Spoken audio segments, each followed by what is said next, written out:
Hi folks, I'm just going to do a little demonstration video here on your new van and give you a rundown on how everything sort of operates on it. And I'll just go through here. I'll start here with the control panel. It's just above the half door. So as you can see here, on this side here we have our 12 volt on and off switch, and that just switches the van on and off inside. You can see it's off and then back on again. Now I have the van plugged in, so every time you plug in the van you'll get this yellow light lighting up, and that just shows you that your mains is coming into the van. So it's handy to have a look at if you're in a campsite and somebody plugs out or you trip out in the post.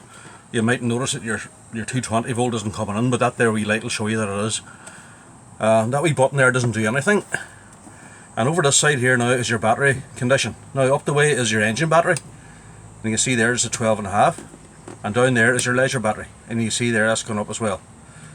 Now when you plug in the van it charges the battery, and when you start the engine it charges the battery. So we would recommend that you charge your battery at least every 2 weeks for about 2 days, just to keep the thing right when you're not using it. It's different maybe if you're using the van regular and you're plugged in at campsites or at the house, or you're doing a lot of driving, it's going to charge away itself. But over the winter time definitely plug the van in to keep your leisure batteries alive. And over here now is an alarm light that comes up when your leisure battery goes too low. So if your leisure battery ever goes down into the red, this wee red light will come on to tell you you need to plug in or start the engine.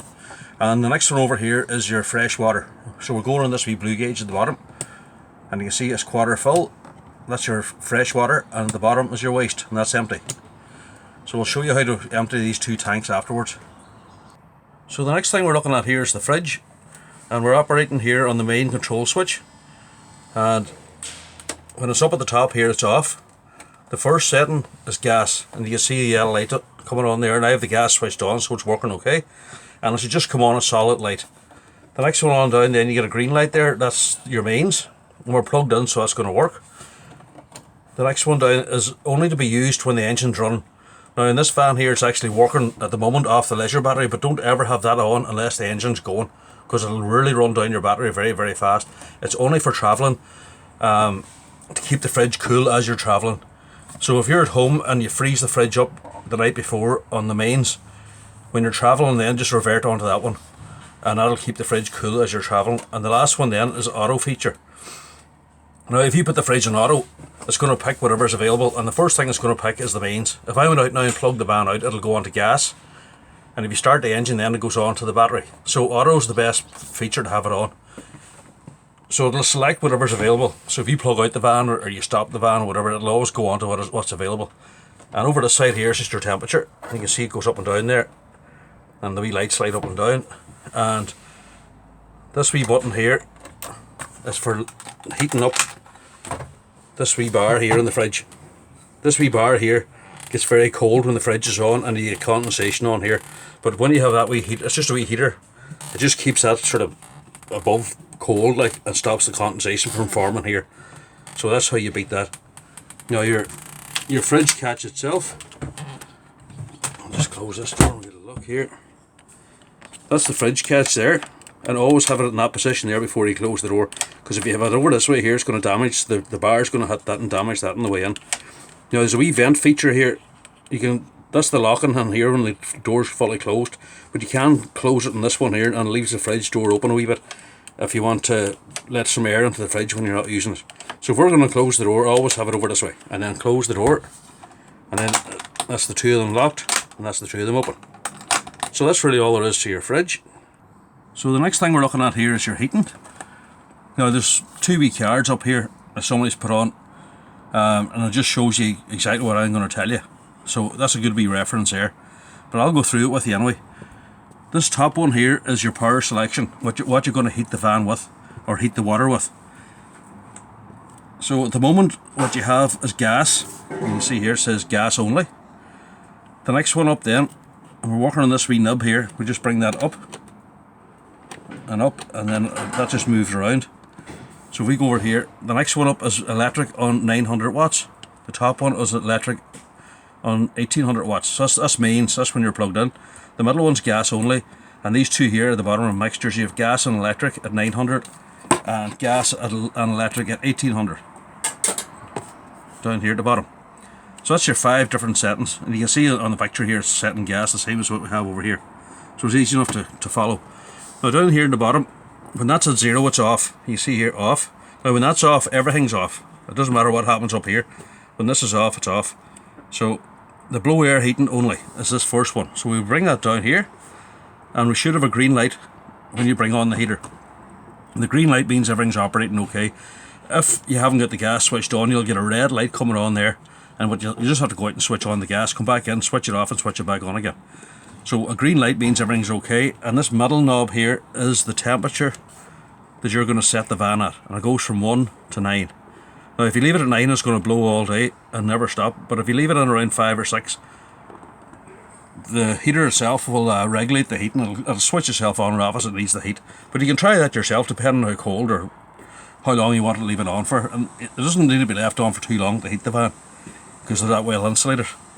And the next one down is heating the water and heating the van. Now it tells you over here exactly blow air heating and hot water at 60 degrees, but you can see we've brought on a wee yellow light, and that means we're heating the water. Anytime you see the yellow light on, you're heating water. That yellow light will stay on until the tank is heated to 60 degrees, and once that goes out, that's as much hot water as you're going to get, and that applies to your 40 and 60 up here. On the 40 it'll do the same thing. The yellow light will come on, it'll go off at 40 degrees once the tank's reached the temperature, and at that stage if you want to have a shower, which is 60, that's what the 60 is really for. What you do is put it on to 60 about 10 minutes before you want to have a shower, and don't even let the yellow light go out. Just get into the shower, and the boiler will actually be running as you're in the shower, and that'll give you your best amount of hot water. But really for normal operation inside the van, 40 degrees is sufficient in around the sink and stuff. The 60 is very hot, it needs to be mixed with cold really, and 0 is off. So that's your heating controls. So the next thing I'm going to show you now, this is down at the back of the van underneath the left hand side seat, and you can see I have the seat lifted up here, and this is your heater.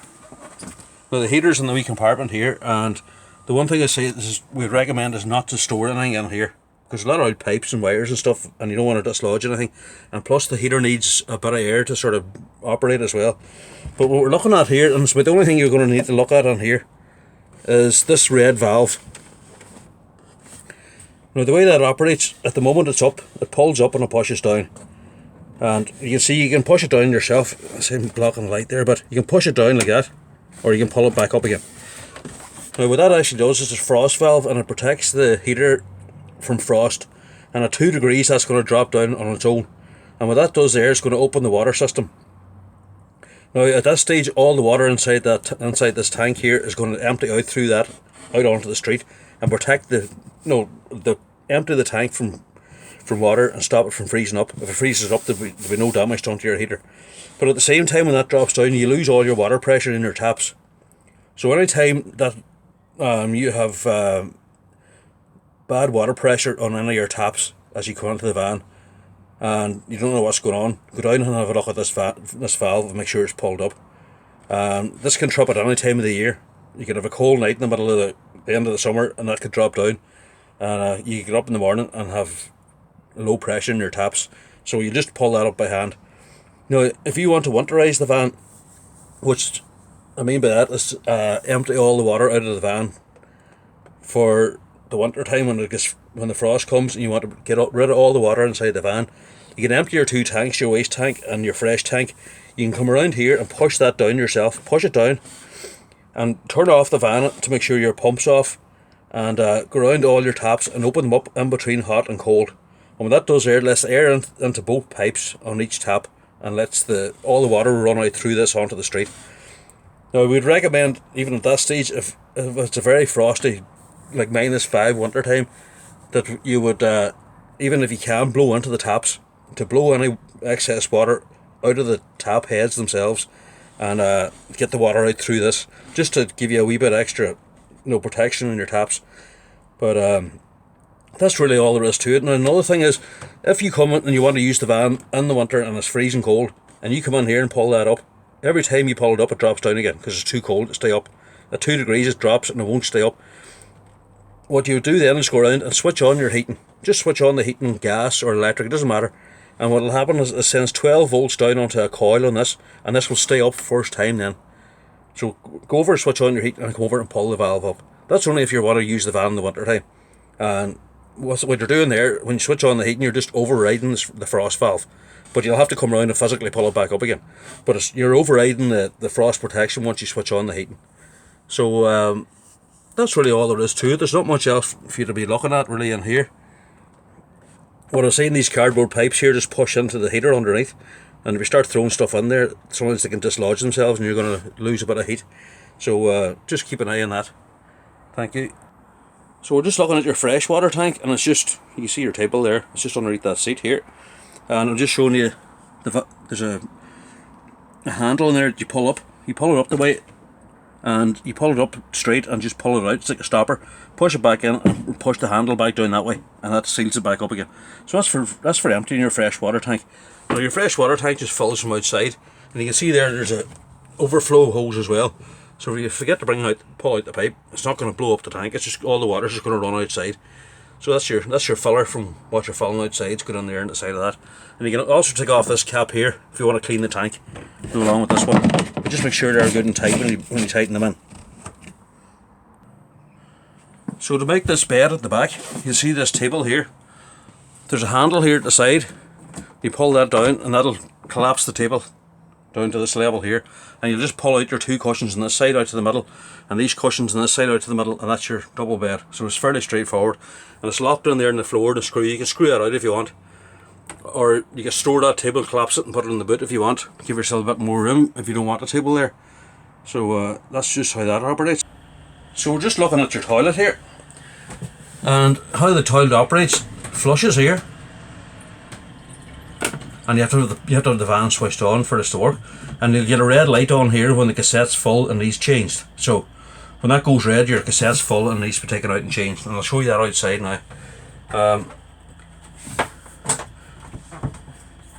Let's see, and your light switch and all's there, and your shower, and that's what I was on about the taps there, in between hot and cold. There's cold and there's hot, so sort of in between the two of them, you'd open them up to winterize the van. You can see there's just water coming out there now. So you can see in here now, the cupboard just behind the driver, there's your 220 volt trip box. These just trip down, same as what you have at home. That's trapped there and that's reset. So it's just a row of them, same as what you have at home. So that's your mains. Now your hob here operates, if you look down here, there's 3 valves. That's for the 3 different rings.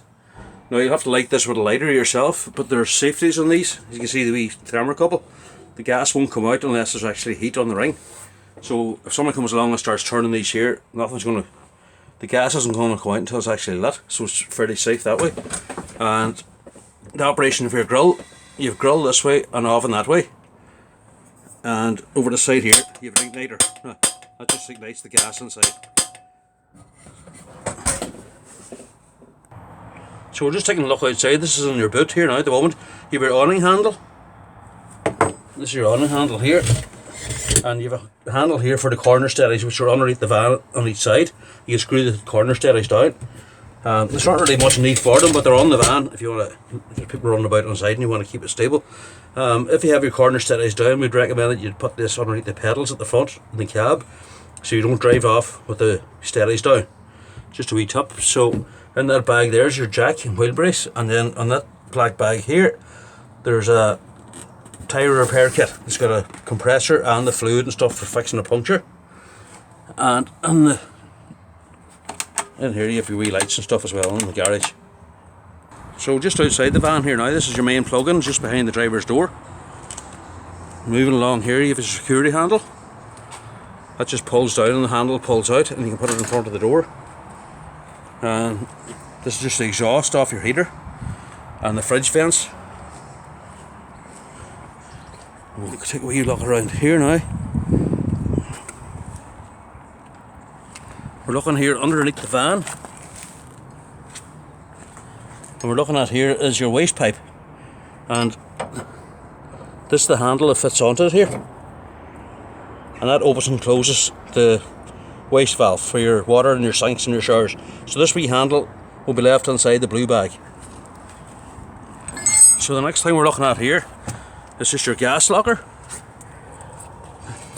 You have a propane tank. Always run the camper on propane, don't change the butane. They don't run properly in butane at all, so we recommend propane all the time. To switch off your gas, just turn your valve on top of the tank clockwise and open, just turn it anti-clockwise. So we'll just leave that closed now for you. And to change your hose fitting, this nut here loosens clockwise. So it's the left hand thread that's on this, and you have a spanner here for it as well, which we've left feet down here. So this nut here loosens that way, loosens clockwise, and it tightens anti-clockwise. So if you want to take off that hose, you'd loosen that nut that way and just keep turning it. And there's a rubber down here, and just check the rubber, make sure the rubber's intact. And you have enough room there for a second cylinder. So now we're looking into the passenger side door here, and you can see your bonnet pull. You have to have the door open to get at that. And underneath the passenger seat, there's a wee door that lifts up and down here, and you can see your main control box for the van itself. That's your main charging box and distribution box for all your 12 volt. And you can see at the bottom there's a row of fuses. Now they're just ordinary car fuses, but they're just for lights and pumps and all the bits and bobs inside the van.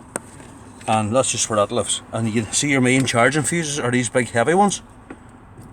They're the main charging fuses, so that's where all the fuses in the van live, in there.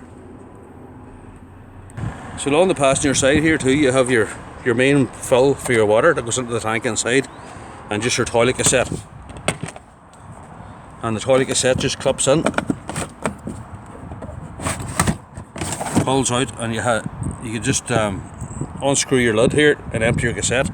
There's a wee yellow button at the back there that just sort of vents the tank when you're emptying it, lets it enter faster.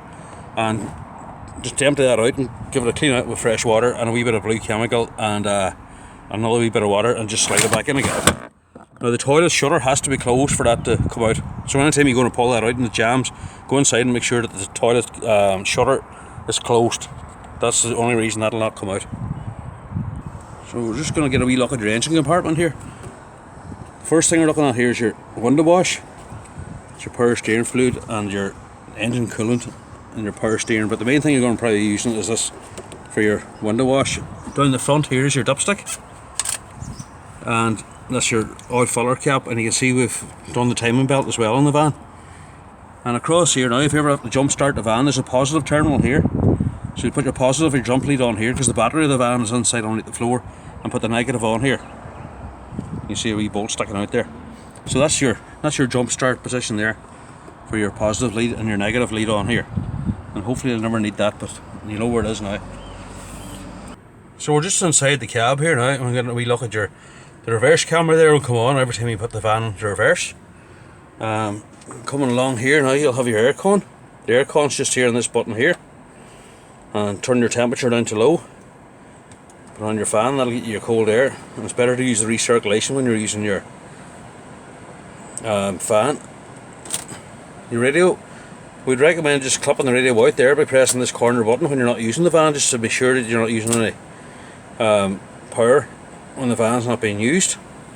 And the only other thing you might need to know about really is see this cruise control here. You switch that on there and give it one shot up the way, and that's your cruise control on. And if you want to switch it off, you switch it off, but that's how you activate it. You turn that on and just hit it one shot up the way, and then you can speed the van up and down as you want then. So that's really all there is in the dashboard. Underneath that floor there is your engine battery, and your leisure batteries underneath the driver's seat. So I hope that was a bit of a help to you folks, and I'll say you figure out most of the rest of the stuff yourself, but if you have any questions anytime at all, you can just give us a ring here and we'll go through whatever bits you need. So good luck with your new van, and thank you.